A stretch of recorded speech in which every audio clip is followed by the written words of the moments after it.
गुडघेदुखी, कंबरदुखी, मानदुखीचा त्रास तुम्हाला होत असेल, सांधे सुजत असतील आणि प्रचंड वेदना तुम्हाला होत असतील, तर या औषधी वनस्पतीचा सांगितल्याप्रमाणे वापर करा.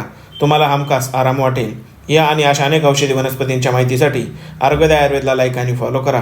रस्त्याच्या ओढ्याच्या कडेला ही करंजाची झाडे आपल्याला हमखास बघायला मिळतात. याला अशा प्रकारे चपट्या शेंगा येतात. या वाळवून त्यांचे तेल देखील काढले जाते. करंज तेल या नावाने हे तेल आयुर्वेदिक दुकानामध्ये उपलब्ध होते. त्याचे देखील अनेक औषधी उपयोग आहेत.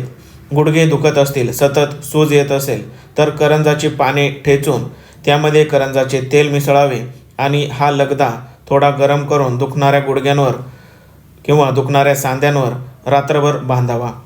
त्यामुळे गुडघेदुखी कमी होऊन जाते.